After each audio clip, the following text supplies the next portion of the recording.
My name is Marcus Peter, and I teach theology in Ann Arbor. Growing up in Malaysia as a Catholic was a difficult process, largely because the faith there is very nominal. It's sorely lacking in any immersion in the intellectual tradition, let alone magisterial faithfulness. It's not uncommon to see anyone from clergy to laity be willing to go off the rails and with very little correction. And simple principles of logic and consistency of argument were things I sought while growing up.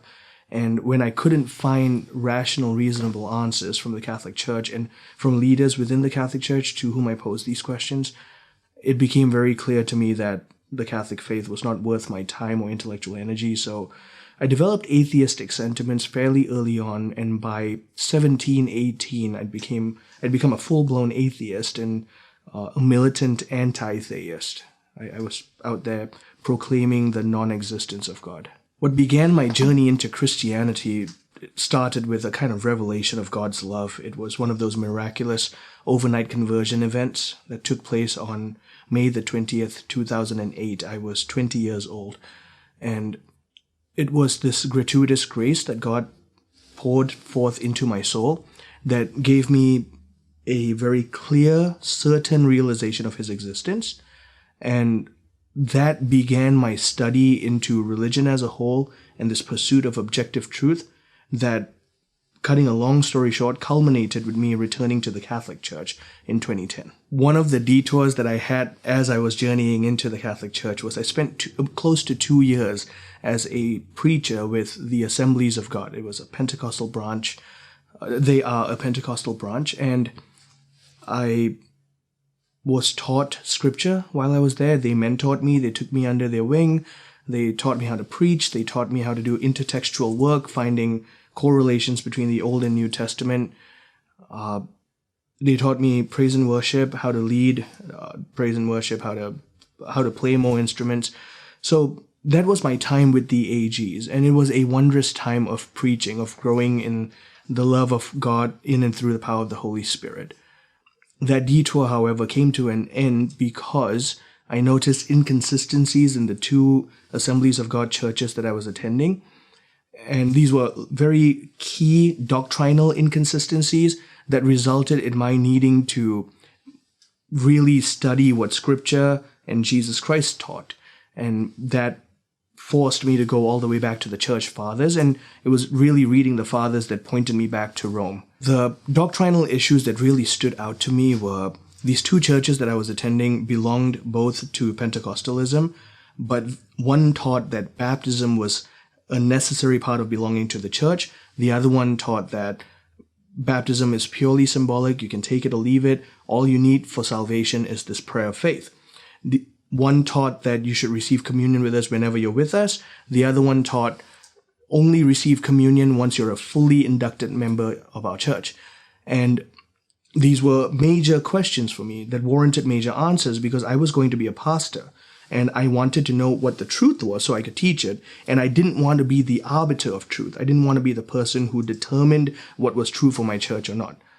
So these two questions, coupled with the fact that I was studying the book of Revelation at that time, and I encountered some snags in Revelation 11 and 12, the image of the woman clothed with the sun, the moon beneath her feet, and the crown of 12 stars.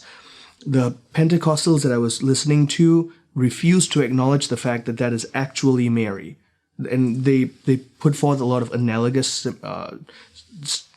symbolic explanations, such as the woman is the church. And in some analogous sense, that's true. But its primary interpretation is Mary truly is Queen of Heaven in that text. So all of these inconsistencies, coupled with the fact that none of my pastors could agree on what was true, forced me to go all the way back to what I considered the epicenter of Christianity. Jesus taught his apostles taught their disciples. So the writings of these disciples should be as close to what Jesus wants as possible. That was my train of logic.